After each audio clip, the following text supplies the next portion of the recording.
모두는 청년의 자유를 지원하는 선한 권리를 했습니다. 제가 준비한 문건은 29페이지나 되는 관계로 간단하게 파워포인트를 보면서 전에 대해서 설명을 드리도록 하겠습니다. 국내입양법 개정 과정의 이슈로 본 입양특례법 정부 개정 제안. 아동의 권리란 무엇입니까? 입양특례법 제4조의 입양의 원칙은 아동이익이 최우선의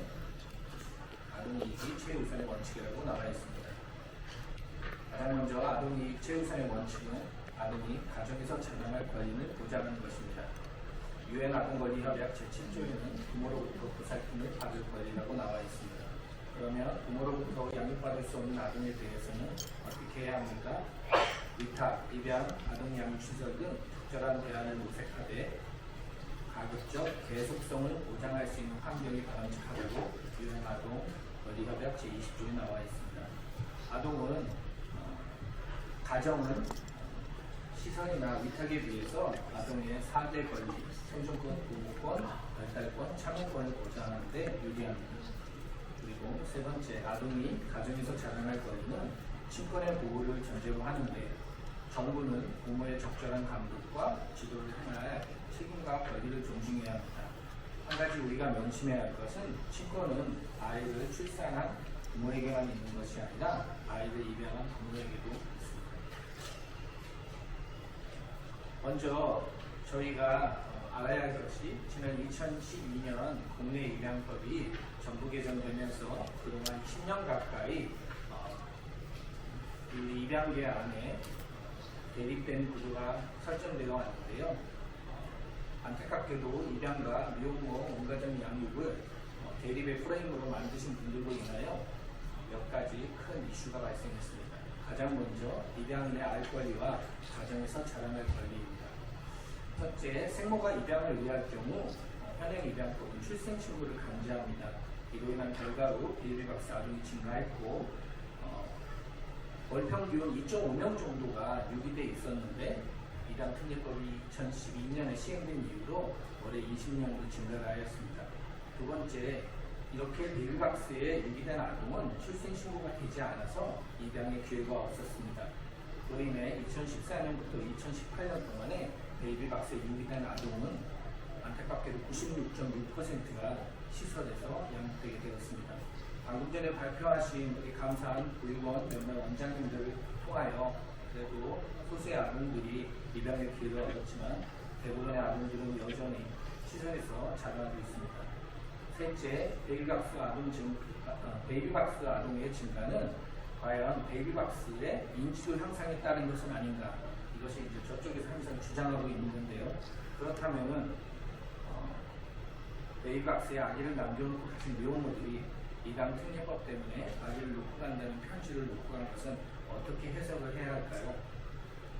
저들은 항상 베이비박스 이전과 이후에 유기아동의 숫자가 변화가 없다고 주장하지만 우리가 이것을 10,000명당 유기아동의 수로 분석해 본 결과 2012년에 4.9명이었던 유기아동의 숫자가 2018년에는 9.8명으로 2배가 늘어났습니다.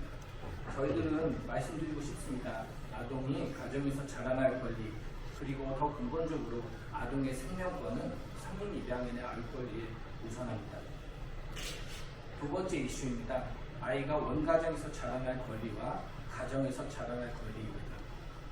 지금 현행 입양특례법은 생모의 입양 의뢰는 아동의 출생 일주일 후에 가능합니다. 입양 숙려제라고 하죠.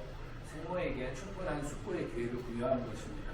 그런데 그 이면에는 정서적, 경제적 여건이 되지 않는 생모에게 오히려 이것이 고통의 기간이고 아이를 어떻게 할 수 없는 부모들은 이 아이들을 베이비박스에 유기하거나 심지어는 그것보다 더 못한 곳에 아이를 유기하여 사망에 이르게 하고 있습니다. 그러면 두 번째로 원가정 양육 강제는 아동의 원초적 상처를 방지하기 위한 목적인가? 저분들이 항상 주장하시죠? 원초적 상처. 그러면 이분들이 항상 함께 말씀하시는 내용이 뭐냐면 여성의 비혼 출산에 대한 사회적 부정적 인식 확산을 방지하기 위해서 원가정 양육을 강제해야 한다고 말합니다. 그런데 한번 저희가 그러면 이분들이 주장하는 비혼 출산과 입양을 한번 비교해 보았습니다. 자녀를 얻는 방법만 갖고도 비혼 출산은 정자, 난자, 은행이나 대규모 A를 통하여 비혼 출산할 수 있습니다. 그렇지만 입양은 비혈연 아동을 양적으로 드립니다. 이분들이 주장하는 원추 상처를 갖고 한번 시각에서 바라보겠습니다. 그러면 비혼 출산을 통해서 생부모 중 일반을 고의로 분리시켜서 상처를 발생시킨 경우와 아니면 입양을 통해서 생부모와 분리된 아이들의 이 아이들을 양육하면서 이 아이들이 발생한 상처를 회복시키는 것이 과연 원초적 상처의 측면에 있어서 어떤 것이 아동에게 유익한 것일까요? 절차의 엄격성을 한번 보겠습니다. 비혼 출산에는 어떠한 규제도 없습니다. 돈이면 지금 현행법에서는 해결이 됩니다. 그렇지만 입양은 입양특례법을 통해서 엄격한 규제로 진행하고 있습니다. 그러면 비혼 출산을 장려하기 위해서 입양을 어째야 합니까? 아동의 권리가 여성의 비혼 권리에 절대 종속될 수 없습니다. 입양 부모들은 생모의 양육권을 부정하지 않습니다. 그러나 비밀리에 출산을 하여 입양을 보내는 한이 있더라도 아이를 지키고자 하는 생모의 책임감을 존중합니다. 그것이 아동이익 최우선의 원칙에 부합하는 것이라고 믿기 때문입니다. 다음 이슈입니다. 국가가 엄격하게 진행하는 입양, 반대는 민간이 신속하게 진행하는 입양. 이것이 왜 대립되는 구도가 되어야 하는지 저희는 이해할 수 없지만 한번 비교해 보도록 하겠습니다. 국가가 엄격하게 진행하는 입양의 경우에는 예비 입양 부모의 자격 검증이 그리고 아동 학대 예방에 유리한 부분이 있습니다. 그렇지만 초기에 애착관계 형성에 불리하고 규제 위주의 접근으로 입양이 위축될 우려가 있습니다. 그렇다면 입양 기간을 통해서 신속하게 진행하는 입양은 어떤가요? 초기 애착관계 형성에 유리하고 수혜자의 필요에 효율적으로 부응할 수 있습니다. 단 반대편에서 우려하는 것처럼 예비 입양 부모의 자격 검증 및 아동 학대 예방에 미흡한 부분이 있을 수도 있다고 생각합니다. 그래서 전국 입양가족연대에서는 주장합니다. 아동 이익 최우선의 원칙에 따라 양자의 조화를 추구하여 주십시오. 세부적으로 현재 예비 입양 부모 자격 검증 및 1년 동안 하고 있는 사후 관리 정부 책임하게 엄격하게 진행해 주시기 바랍니다. 그렇지만 예비 입양 부모 상담이나 교육, 가정조사 등 재반 실무는 입양 경험 있는 입양 기관에 위탁하여 주십시오. 두 번째, 아동의 결혼 이후에 가정부분의 허가 과정이 지금은 아무런 기한이 없습니다. 그렇지만 저희는 6개월 안에 신속하게 진행해 주시기를 간곡히 부탁드립니다.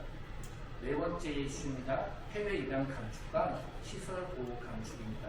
이것이 왜 또 대립이 돼야 하는지 저희들은 이해할 수 없지만 저희는 말씀드리겠습니다. 정가의 모든처럼 주장하고 있는 헤이그 협약 지침서 제1권 제51조에 이렇게 나와 있습니다.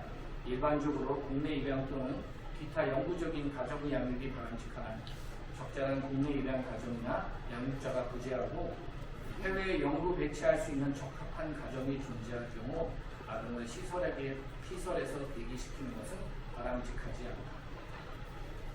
다섯 번째 이슈입니다. 사후 관리, 사후 서비스. 관리와 서비스 단어만 다른 것이 아니라 그 안에 들어가 보면 내용도 많이 다릅니다.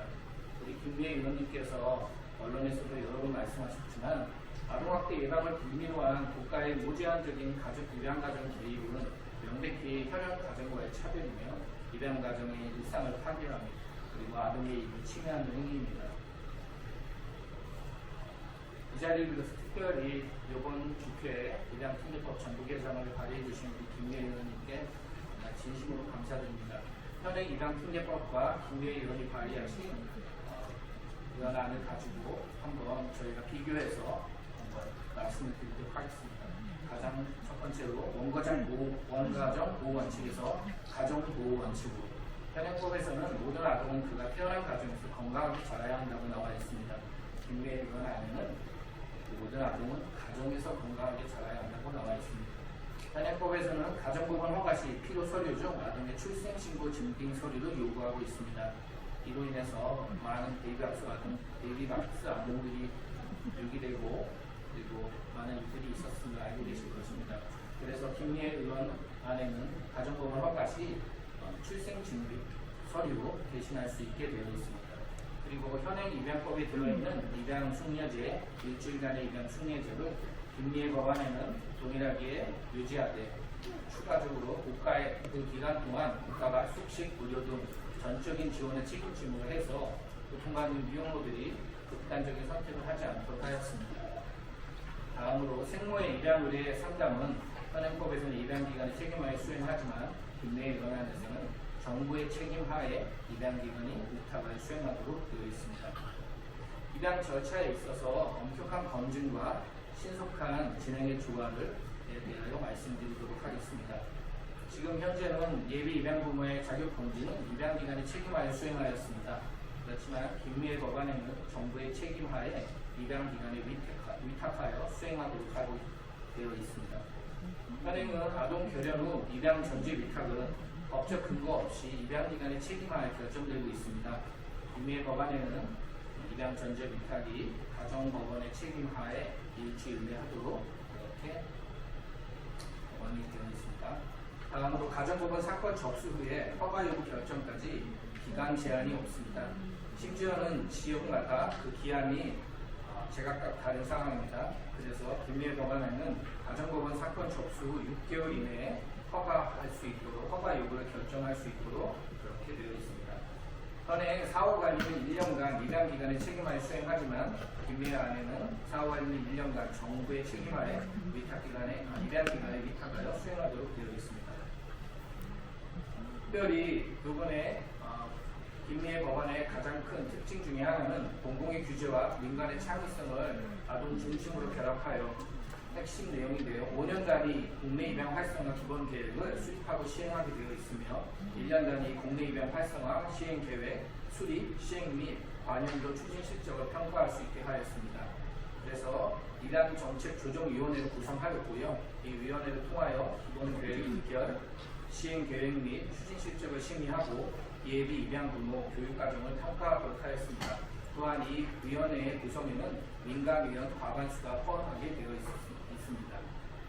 또한 그동안 예비 입양 부모는 해외 입양의 경우 알선 비용을 납부하고 또 정부는 입양 알선 비용을 보조하는 경우에 머물렀지만 김미애 법안에는 입양기관을 비영리 운영하는 것을 원칙으로 하고 정부는 입양기관의 경비 보조를 하는 것을 의무로 하였습니다. 네 번째입니다. 해외 입양 감축에서 국내 입양 활성화로. 그동안 현행법에는 아무런 대안 없이 해외 입양을 감축한다는 그 내용 하나로 해외 입양을 커트제로 유지하는 바람에 많은 아이들이 입양의 기회를 놓치고 시설에 갔습니다. 그렇지만 김미애 법안에서는 확실하게 국내 입양 우선을 추진하고 시설 수용보다는 해외 입양에 우선순위를 두었습니다. 앞으로 정부는 3개월 단위로 모든 시설 아동에 대하여 현재 양육 방식의 적절성을 평가하고 원가정과의 재결합을 지원하며 3년 이상 부양이나 면접 교섭이 미실시되거나 학대 유기한 생부모는 입양 동의 필요 없이 자동으로 입양 대상 아동으로 전환되게 되어 있습니다. 그러면 5번째, 입양 성기부 가정에서 안정적으로 자라날 권리 보장에 대해서 말씀드리겠습니다. 그동안은 입양 가정에 양육 보조금을 지급하는 것만 법안에 나와 있지만 김미애 법안에는 이 양육 보조금을 지급하는 것을 빌미로 하여 무차별적인 입양 가정 전수 조사나 자료 제출을 할 수 없도록 되어 있습니다. 생부모가 그 다음으로 중요한 또 내용인데요. 생부모가 입양 동의를 하지 못했을 경우 입양 사실 난날로부터 6개월 내에 입양 취소 청구 가능하게 되어 있습니다. 이 내용은 아이를 입양 부모가 5년, 10년, 15년을 키워도 갑자기 그때 있지도 않았던 아빠가 이 사실 난날부터 언제든지 청구를 하면 입양을 취소할 수 있다는 굉장히 위험한 법안인데요. 김미애 법안에는 생부모가 입양 동의를 하지 못했을 경우 가정법원 인용 확정일부터 6개월 내 내용이 많이 다르죠. 그래서 입양 가정 또한 그 가정을 지키고 아이를 지킬 수 있도록. 다음입니다. 국가는 건전한 입양 문화 조성, 보호 대상 아동의 국내 입양 활성화, 입양 아동의 가정 적응 지원 등 아동의 권익과 복지를 증진해야 한다고 현행법에 나와 있고요. 김미애 법안에는 여기에다 추가적으로 입양 가정에 대한 편견, 차별, 해소의 조항을 넣어주셨습니다. 여러분도 잘 아시겠지만 아직까지도 많은 입양 가족들이 많은 사람들에게 편견과 선입견을 갖는 시각으로 바라보고 있는데요. 이 부분에 대해서 이번 법안이 잘 되어서 저희들이 조금은 아이들과 함께 평범하게 사는 그런 세상이 되었으면 좋겠습니다. 이상입니다. 네, 감사합니다. 두 번째 발표는 아동 보호 체계 및 입양 정책 변화에 따른 현안과 입양 기관의 역할에 대해서